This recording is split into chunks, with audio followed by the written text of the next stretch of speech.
નમસ્કાર દર્શક મિત્રો, મને ખ્યાલ છે કે આપ આ કાર્યક્રમની કાગડોળે રાહ જોઈ રહ્યા છો. તો આ કાર્યક્રમ આપ ચિલ્ડ્રન્સ રિસર્ચ યુનિવર્સિટી ગાંધીનગર દ્વારા બાયસિગના માધ્યમથી વંદે ગુજરાત ચેનલ નંબર 5 પરથી નિહાળી રહ્યા છો. આજે મને એક વાર્તા યાદ આવે છે. ભગવાન બુદ્ધ મહાજ્ઞાની વ્યક્તિ હતા, એ તો સૌ આપણે જાણીએ જ છીએ. પણ એમની પાસે એક માતા ગઈ અને પ્રશ્ન પૂછ્યો કે મને મારા બાળકનો ખૂબ સારો ઉછેર કરવો છે અને એને ખૂબ સફળ વ્યક્તિ બનાવવી છે, તો એના માટે મારે શું કરવું જોઈએ? ત્યારે ભગવાન બુદ્ધે સ્મિત કર્યું અને સામેથી પ્રશ્ન પૂછ્યો કે તમારું બાળક કેટલા વર્ષનું છે, એની ઉંમર શી છે? ત્યારે પેલી માતાએ જવાબ આપ્યો કે અત્યારે તો 5 વર્ષનું છે. ત્યારે ભગવાન બુદ્ધે કહ્યું કે બહેન, તમને મારે ક્ષમા સાથે કહેવું પડે કે આપ મોડા છો. બાળકનો મોટા ભાગનો વિકાસ કે જે તેના ઉછેર સંબંધી ઘણી બધી બાબતો ધરાવે છે, એ 5 વર્ષની અંદર જ થઈ જતો હોય છે. એટલે આ પરથી એ ફલિત થાય કે જો બાળકના સર્વાંગી વિકાસ વિશે આપણે વિચારતા હોઈએ તો એના માટે એના જન્મ પછી તરત જ શરૂઆત કરી દેવી જોઈએ અને એકદમ સજાગ રહીને બાળ વિકાસ સંબંધી દરેક બાબતો પર ધ્યાન રાખવું જોઈએ. આ વિષય ખૂબ સરસ છે અને એ વિષય સંબંધી આપ સૌને ઘણા બધા પ્રશ્નો હશે, એ સ્વાભાવિક છે. તો એનું નિરાકરણ કરવા માટે આપણા સ્ટુડિયોમાં મારી સાથે એક એવી જ વ્યક્તિ ઉપસ્થિત છે કે જે તમામ બાબતોનો જવાબ આપશે. મારી સાથે છે ડૉક્ટર ઋતા એ પરમાર. ઋતાબેન, આપને હું આવકારું છું. નમસ્તે. નમસ્તે. ઋતાબેનનો સંક્ષિપ્તમાં પરિચય આપી દઉં તો તેઓ બાળ વિકાસ ક્ષેત્રે ઘણું ઊંડું જ્ઞાન ધરાવે છે અને હાલમાં સરદાર પટેલ યુનિવર્સિટી વલ્લભ વિદ્યાનગરના શિક્ષણ વિભાગમાં પણ આસિસ્ટન્ટ પ્રોફેસર તરીકે કાર્યરત છે. તો વધુ સમય ન લઈને આપણે એમને જ સાંભળીએ. ઋતાબેન. જી, ધન્યવાદ હયાતીબેન. નમસ્તે દર્શક મિત્રો, કેમ છો બધા? મજામાં ને? હમણાં જ હયાતીબેને કહ્યું કે આપ સૌ આ સત્રની કાગડોળે રાહ જોઈ રહ્યા છો. તો ચલો, તમારી રાહની, તમે જે અત્યાર સુધી રાહ જોઈ છે એનું આજે આપણે અંત લાવી દઈએ અને કંઈક નવા વિષય ઉપર ચર્ચા કરીએ. તો મિત્રો, આજે આપણે જે ચર્ચા કરવાના છીએ એ છે લાલયિત પંચવર્ષાણી. હવે આ લાલયિત પંચવર્ષાણી શું છે એને જરા આપણે સમજીએ. તો આપ સૌમાંથી ઘણા લોકોએ આચાર્ય ચાણક્યનું નામ સાંભળ્યું હશે. તો આચાર્ય ચાણક્ય કે જે તક્ષશિલાના આચાર્ય હતા, એમણે એક નીતિસાર નામનો એક ગ્રંથ લખ્યો છે અને એ ગ્રંથમાં એમણે આ લાલયિત પંચવર્ષાણી સંદર્ભે એક શ્લોક આપ્યો છે અને એ શ્લોકમાં બાળકનું લાલન પાલનથી લઈ અને આગળનું જે એનું શિક્ષણ વગેરે કેવી રીતે થવું જોઈએ એનું ખૂબ સુંદર વર્ણન માત્ર એક જ શ્લોકમાં એણે કરેલું છે. અને જે આ લાલયિત પંચવર્ષાણી છે એ એનું પ્રથમ ચરણ છે. તો સૌથી પહેલાં આપણે જોઈએ કે આચાર્ય ચાણક્યએ આપણને આ શ્લોકમાં શું કહ્યું છે. તો એમણે કહ્યું છે, લાલયેત પંચવર્ષાણી 10 વર્ષાણી તાડયેત પ્રાપ્તે તું 16 વર્ષે પુત્રમ મિત્રમ સમાચરેત.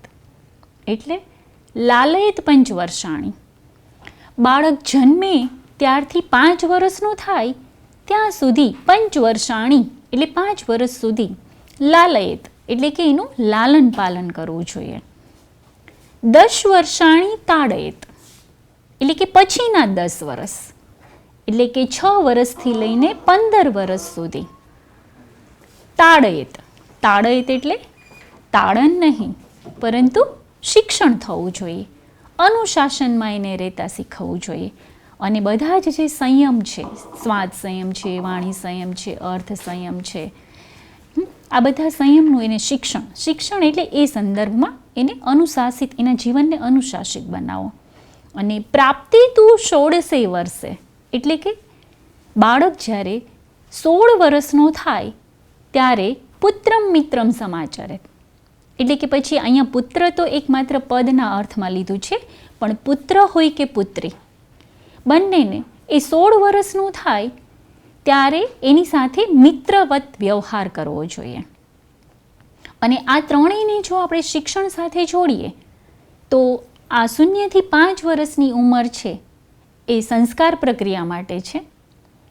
6 વર્ષથી લઈને 15 વર્ષની જે ઉંમર છે એ શિક્ષણ પ્રક્રિયા માટે છે. અને 16 વર્ષથી લઈને પછી આજીવન એ સ્વાધ્યાય પ્રક્રિયા માટે છે. અને આ ત્રણ જે પ્રક્રિયા છે, સંસ્કાર પ્રક્રિયા, શિક્ષણ પ્રક્રિયા અને સ્વાધ્યાય પ્રક્રિયા, એક મનોવૈજ્ઞાનિક ક્રમથી ગોઠવવામાં આવેલી છે આ જ શ્લોકમાં. તો મિત્રો, આપણે આ શ્લોકના માધ્યમથી એટલું આપણને સમજાઈ જતું હશે કે આપણે ત્યાં બાળ ઉછેરના સંદર્ભમાં, બાળ વિકાસના સંદર્ભમાં ઋષિ મુનિઓએ જે મનોવૈજ્ઞાનિક ચિંતન કર્યું હતું એની પુષ્ટિ વર્તમાન એટલે કે આધુનિક મનોવૈજ્ઞાનિકો પણ આપી રહ્યા છે હાલમાં. પણ આપણે ત્યાં તો એનું ચિંતન આજે હજારો વર્ષ પહેલાં થયેલું છે. એટલે જેમ હયાતીબેને પણ આપણને વાત કરીને કે 0 થી 5 વર્ષની ઉંમર છે એ સૌથી વધારે સંસ્કારક્ષમ છે અને એ ઉંમરનો આપણે મહત્તમ ઉપયોગ કરી લેવો જોઈએ. એટલે જે વૈજ્ઞાનિકો, આધુનિક વૈજ્ઞાનિકો એમ કહે છે કે બાળકનો 89% વિકાસ છે એ આ 0 થી એટલે કે ગર્ભાવસ્થાથી લઈને 5 વર્ષ સુધીની ઉંમરમાં થઈ જાય છે. 89% વિકાસ મિત્રો, બરાબર યાદ રાખજો. એટલે 5 વર્ષ પછી આપણા હાથમાં માત્ર 11% વિકાસ જ રહ્યો છે. અને આ ગર્ભાવસ્થાથી લઈને 5 વર્ષ સુધીની જે ઉંમર છે એમાં જો 89% વિકાસ થઈ જતો હોય અને બહુ જ સારી રીતે થઈ જતો હોય તો પછીથી આપણે બહુ ઝાઝી ચિંતા કરવાની જરૂર રહેતી નથી. તો આ જે 5 વર્ષની ઉંમર છે એમાં આપણે બાળકનું લાલન પાલન કેવી રીતે કરવું એના સંદર્ભમાં જરા વાતો કરીએ આપણે.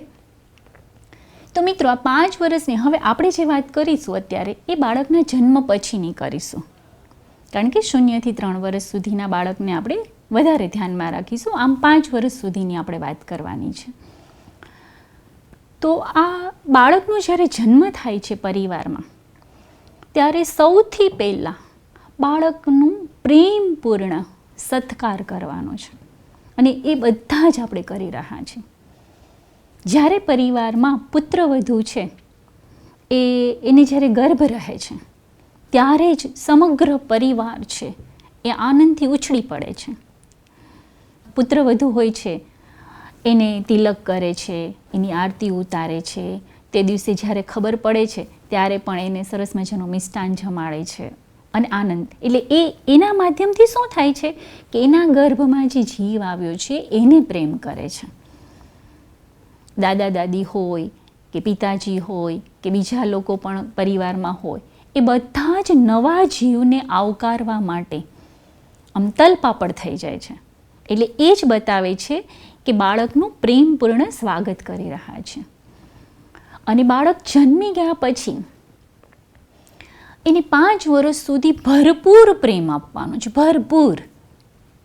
બાળકને એવું લાગવું જોઈએ કે હું આ ઘરનો રાજા છું કે રાણી છું કે રાજકુમારી છું. એટલે પરિવારના કેન્દ્રમાં બાળક રહેવું જોઈએ આ 5 વર્ષ સુધી. પરિવારની બધી જ ગતિવિધિઓ, પ્રવૃત્તિઓ, દિનચર્યા વગેરે બાળકને ધ્યાનમાં રાખીને થવી જોઈએ. કારણ કે આપણે શું કરીએ છીએ, બાળકને પ્રેમ કરવાનો છે, પ્રેમ આપી રહ્યા છીએ. એટલે બાળકને અત્યંત લાડકોડથી આ 5 વર્ષ દરમિયાન એનું લાલન પાલન કરવું છે, ઉછેરવું જોઈએ. હવે જુઓ, બાળકની જે સ્વાભાવિક વૃત્તિઓ છે એ તો બિલકુલ નિર્દોષ હોય છે. એના જે લાડ હોય છે એ લાડ ક્યારેય ખરાબ નથી હોતા. એ તો કેવી માગણી કરશે, એ પૂછશે કે પપ્પા આ શું છે, અથવા મમ્મી આ શું છે, અથવા મને મંદિરે લઈ જાઓ, અથવા મારે બહાર જવું છે, મારે પાણીમાં રમવું છે, મારે માટીમાં રમવું છે, અને બગીચામાં જવું છે, આંટો મારવા જવું છે, એવી બધી એની માગણીઓ હોય છે, બિલકુલ નાનું હોય છે ત્યારે. એટલે બાળકના લાડ છે એ નિર્દોષ જ છે, પણ આપણે એને કેવી વાતનો ચસ્કો લગાડીએ છીએ? આપણે એને આઈસ્ક્રીમનો ચસ્કો લગાડીએ છીએ, એને સૌથી પહેલાં ચોકલેટ ખવડાવીએ છીએ, મોબાઈલ એટલે જમતા જમતા એને મોબાઈલ આપીએ છીએ, પડીકા આપીએ છીએ. એટલે શરૂઆતમાં જે આપનાર છે પ્રથમ વખત કે જ્યારે બાળકે ક્યારેય આ વસ્તુનો કોઈ દિવસ ટેસ્ટ જ નથી કર્યો, અથવા એને ખબર જ નથી કે આઈસ્ક્રીમ શું છે, ચોકલેટ શું છે, બિસ્કિટ શું છે, કે મોબાઈલ શું છે, ટીવી શું છે વગેરે, એને કશી ખબર જ નથી ફર્સ્ટ ટાઈમ તો. પણ આપણે એને જો હું તને આઈસ્ક્રીમ ખવડાવી રહ્યું છું, ચોકલેટ ખવડાવી છું વગેરે, પછી બાળકને શું થાય છે? એનો ચસ્કો લાગે છે. પછી આપણે જ એનાથી ત્રાહિમામ થઈ જઈએ છીએ કે આને આ આદત છોડતી જ નથી, અથવા બગડી ગયો છે, ચોકલેટ જ ખાય છે, મોબાઈલ વગર જમતો જ નથી વગેરે. પણ એને આદત લગાડનાર કોણ છીએ? એ તો આપણે જ છીએ. તો સૌથી પહેલાં આપણે પણ આપણા વ્યવહારનું છે એ જરા ચિંતન કરવું પડશે કે બાળક બગડી રહ્યું છે એની પાછળ જવાબદાર જો કોઈ હોય તો એ આપણે જ છીએ. એટલે અહીંયા જે આપણે વાત કરીએ છીએ, બાળકના જે લાડ છે એકદમ નિર્દોષ હોય છે, અને બાળકને પ્રેમપૂર્ણ ઉછેર, જે કુદરતી જે બધી જ વ્યવસ્થાઓ ઘરની છે, આસપાસની વ્યવસ્થાઓ છે, બાળકનો પ્રેમપૂર્ણ ઉછેર કરો, એને ભરપૂર લાડ. બાળકને શું જોઈએ છે? તો બાળકને સમય જોઈએ છે. બાળક હંમેશા એવું ઈચ્છે કે બસ મારી આસપાસ તમે વધારો, મને તેડો, મને લાલન પાલન કરો, મારી સાથે વાતો કરો વગેરે વગેરે. બસ એની એક જ ઈચ્છા હોય છે કે મારી પાસે રહો, મને સમય આપો. એ જ એની એક માગણી હોય છે. પણ આપણે એ નથી આપી શકતા, એટલે એને મોબાઈલ, ટીવી, ગેમ્સ વગેરેના રવાડે ચડાવી દે છે, કારણ કે આપણે એને સમય નથી આપતા. અને પછી એ બગડી જાય છે અને ફરી પાછા આપણે જ ચિંતા કરીએ છીએ. એટલે મિત્રો, સૌથી પહેલી જો બાળકની જરૂરિયાત હોય તો એ પ્રેમ, હૂંફ અને સમયની છે, જે આપણે બાળકને આપવા પડશે. બીજી વસ્તુ હૂંફ, જે મેં કીધું, સલામતી, સુરક્ષા.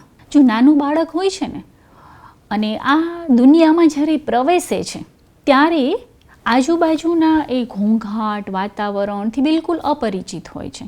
એટલે નાનો એવો અવાજ આવશે ને તો પણ એ ડરી જશે.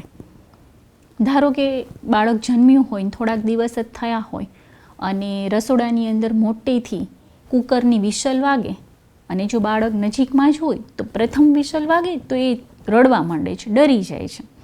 યા પ્લેન નીકળે ને એનો એકદમ ઘોંઘાટ આવે તો પણ એ રડવા માંડે છે. અથવા તો કોઈ અજાણ્યા વ્યક્તિ એને તેડે તો પણ રડવા માંડે છે. એટલે કે એ અસલામતી અનુભવે છે, અસુરક્ષા અનુભવે છે. જેવા માતા કે પરિવારના કોઈ પણ સદસ્ય એને તેડી લેશે, રડતો હશે અને છાતી સરસો ચાપશે તો તરત જ એ શાંત થઈ જશે.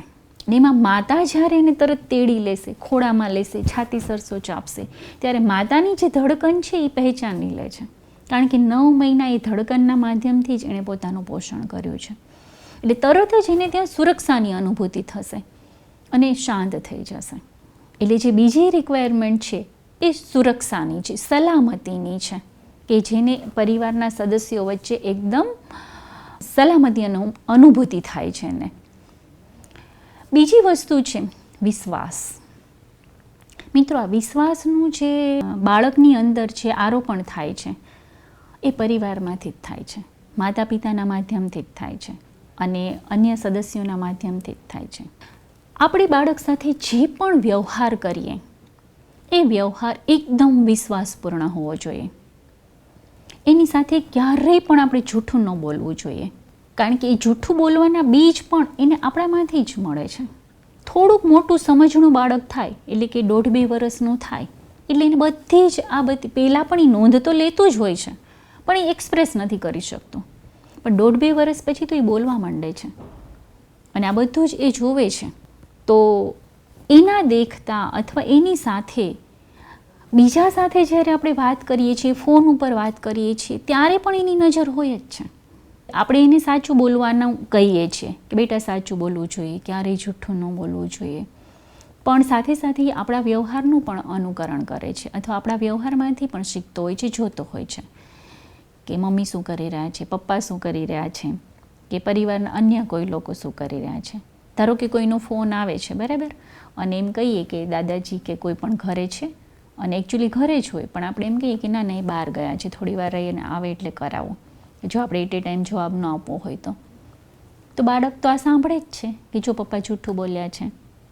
અથવા તો કોઈ બાજુમાંથી વસ્તુ લેવા માટે આવે અને આપણા ઘરમાં હોય અને તેમ છતાં પણ આપણે ના પાડી, કે જે બાળકને ખબર જ છે કે આ વસ્તુ છે, તો અહીંયાથી પણ બાળક છે જૂઠું બોલવાનું શીખે છે. તો આવી જે નાની નાની બાબતો છે એનું પણ આપણે બહુ ધ્યાન રાખવું પડશે. અને ત્રીજી વાત જે મેં કરી કે વિશ્વાસ. જો વિશ્વાસ એવી વસ્તુ છે કે એક વખત સંપાદન થાય છે અને પછી જો એ ભંગ થાય અથવા તૂટી જાય તો પછી બાળક ક્યારેય કોઈ પણ વ્યક્તિ ઉપર વિશ્વાસ નથી કરી શકતો. અને આજના વિશ્વની અંદર સૌથી મોટી જો તંગદિલી હોય તો વિશ્વાસનો અભાવ જ છે. વ્યક્તિને વ્યક્તિ ઉપર વિશ્વાસ નથી, અન્ય કોઈ લોકો ઉપર વિશ્વાસ નથી. બહુ જ વિશ્વાસની બાબતમાં આજે આપણે બહુ જ તંગદિલી અનુભવી રહ્યા છીએ. તો એનું આરોપણ પણ નાનપણમાંથી જ થાય છે.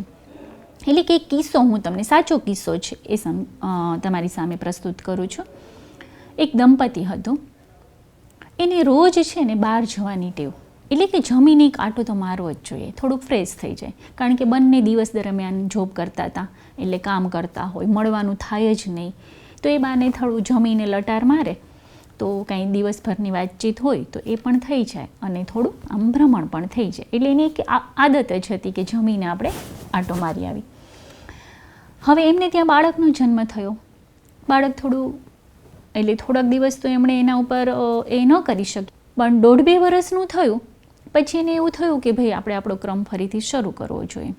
પણ હવે જો બાળકને તેડીને લઈ જાય, બાળક ચાલે તો નહીં, 2 વર્ષનું હોય તો, એટલે એને તેડીને લઈ જાય તો પણ એને મજા ન આવે.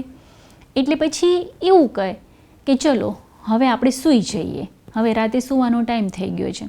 એટલે રૂમમાં જઈ લાઇટ બાઇટ બધું બંધ કરી દે, માતા પણ બાળકની બાજુમાં સૂઈ જાય અને બાળકને કહે છે કે ચલો હવે આપણે સૂઈ જઈએ. એટલે બાળક પણ માની લે કે હા હવે રાત પડી ગઈ છે અને સૂવાનો ટાઈમ થઈ ગયો છે તો આપણે સૂઈ જઈએ. તો અને માતા પણ એની સાથે જ સૂતી હોય છે અને બાળકને સોવડાવી દે છે. બાળક પણ નિંદ્રામાં પોઢી જાય છે, એને નિંદ્રા આવી જાય છે. હવે માતાને ખબર પડે છે કે હા બાળક સૂઈ ગયો, કે હવે ઉઠશે નહીં, તો હાલો હવે આપણે થોડો આંટો મારી આવીએ. તો એમ બાળકને મૂકી અને જાય છે અને પાછળથી બાળકની ઊંઘ ઉડી જાય છે, જાગી જાય છે અને બાજુમાં જોવે છે તો એની માતા તો છે નહીં. એટલે જોર જોરથી રડવા માંડે છે, ખૂબ જ રડવા માંડે છે અત્યંત. પછી ઘરના પરિવારના સભ્યો આવી અને એમને છાનો રાખે છે અને કહે છે કે માં ક્યાં? તો કે હમણાં આવે છે બેટા, જરા બહાર ગયા છે. તો કે એને તો એ મારી બાજુમાં જ સૂતા હતા. એ કે તો મને તો બહાર જવાની ના પાડી, મને તો એવું કહ્યું કે હવે રાત પડી ગઈ છે ને આપણે સૂઈ જવાનું છે. તો આ છે નાનપણમાં જે એને વિશ્વાસ હતો કે મારી માતા મારી બાજુમાં જ સૂતી છે અને હવે આપણે સૂઈ જ જવાનું છે. પણ એ વિશ્વાસનો જે ભંગ થયો, એના જે સંસ્કાર છે એ બાલ માનસ છે, અત્યંત કુમળું માનસ છે. અને એને પોતાની માતા ઉપર ભરપૂર વિશ્વાસ હતો કે આ જેવું કહે છે એવું જ કરે છે. પણ જે એ વિશ્વાસમાં જ્યારે એનો ભંગ થયો અને પછી મોટી ઉંમર થાય છે તો પણ એ ક્યારેય બીજા ઉપર વિશ્વાસ કરી શકતો નથી. એટલે આ બાબતે પણ આપણે જરા જોવું જોશે કે આની અસર છે એ આપણા બાળક ઉપર કેટલી ગંભીર થઈ શકે એમ છે. એટલે હંમેશા આપણે જેવું કહીએ એવું જ કરીએ તો બાળક છે એ આ સંસ્કાર છે એ ગ્રહણ કરશે ને એમના વ્યક્તિત્વનું નિર્માણ પણ ખૂબ સુંદર રીતે થશે. તો આવા પ્રકારનું બાળકને ઘરની અંદર લાડ, પ્રેમ, સલામતી, સુરક્ષા, વિશ્વાસ આ બધું જ જો વાતાવરણ મળે અને એ પ્રમાણે એનો ઉછેર થાય, એનું લાલન પાલન થાય તો પછી એ શ્રેષ્ઠ નાગરિક ચોક્કસ બને છે. હવે આનાથી શું થાય? તો કે આનાથી બાળકમાં આત્મવિશ્વાસની વૃદ્ધિ થાય, આત્મસન્માનની વૃદ્ધિ થાય, હકારાત્મક દૃષ્ટિકોણનો વિકાસ થાય અને એમણે પોતાના જીવનમાં આગળ પછી જેમ જેમ મોટું થશે તેમ તેમ એને અનેક સિદ્ધિઓ પ્રાપ્ત કરવાની છે, એને ખૂબ આગળ વધવાનું છે. તો આ બધા જ જે કાર્યો છે એ ક્યારે કરી શકે કે જ્યારે એનું 5 વર્ષ દરમિયાન એનું લાલન પાલન આ પ્રકારે થયું હોય. તો પછી આગળ જઈને એ આ સિદ્ધિ પરાક્રમ કરવાના કાર્યો કે આગળ વધવાના કાર્યો, હકારાત્મક દૃષ્ટિકોણ સાથેના કાર્યો, એ પોતાનું જીવન છે એ શ્રેષ્ઠ રીતે જીવી શકે છે.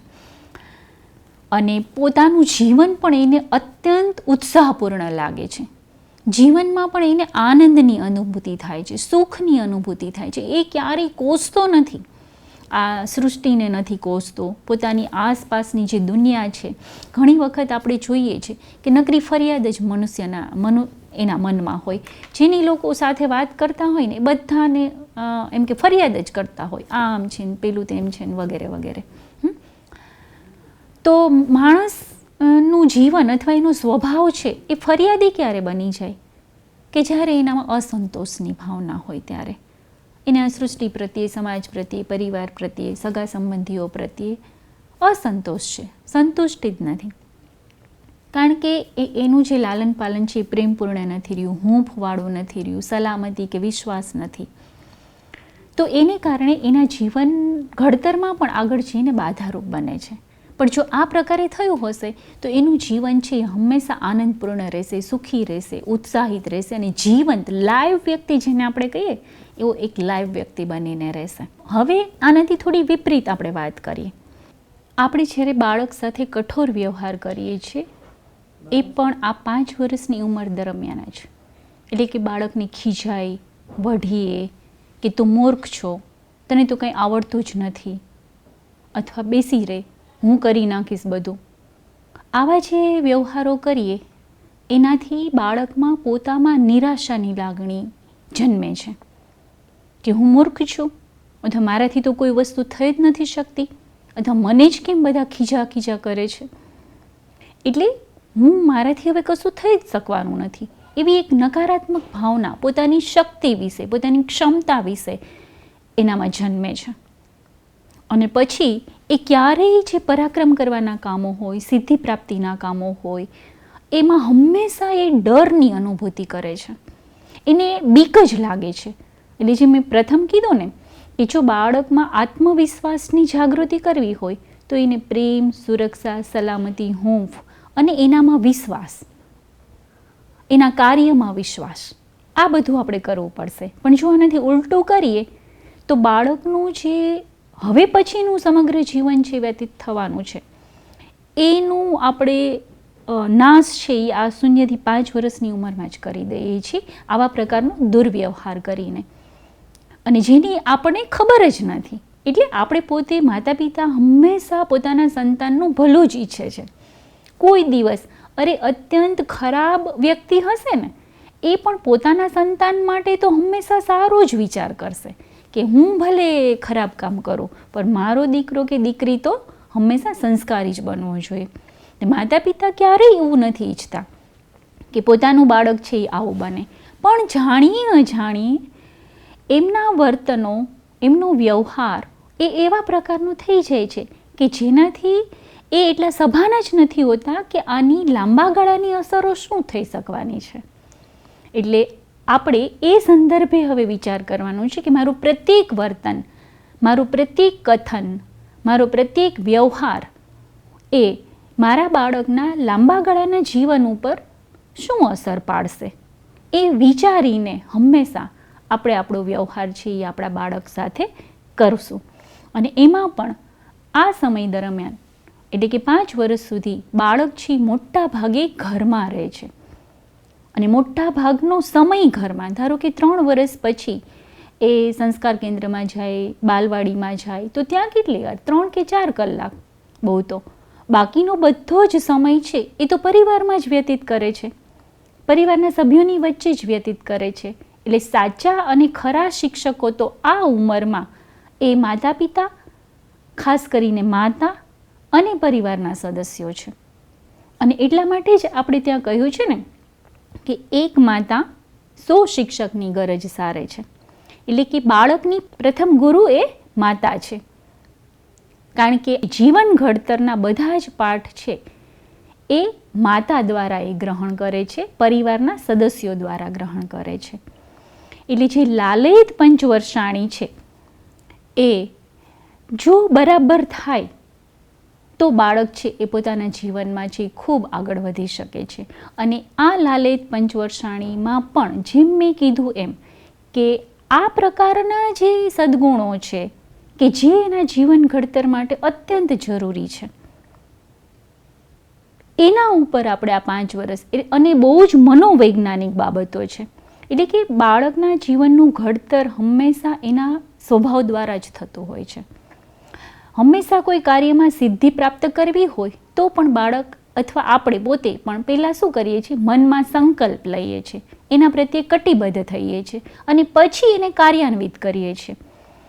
તો આખું જે એનું જે મનનું બંધારણ જે ઘડાય છે આ સમયમાં, એ આ 5 વર્ષની ઉંમર દરમિયાન થાય છે.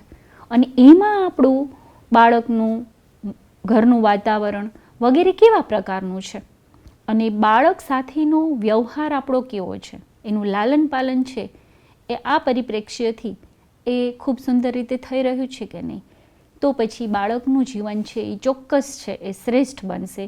આગળ આપણે જે પ્રકારનું સંતાન છે એ સમાજને ચરણે ધરવાના છીએ એમાં આપણને સફળતા પ્રાપ્ત થશે.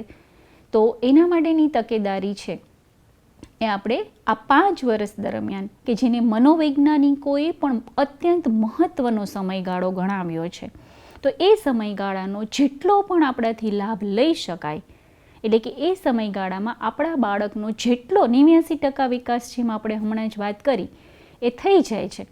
તો એ 89% વિકાસ છે આપણે ખૂબ શ્રેષ્ઠ પ્રકારનો કરીએ કે જેથી કરીને આખા એના જીવનનું જે ઘડતર છે એ ખૂબ સારી રીતે થઈ શકે.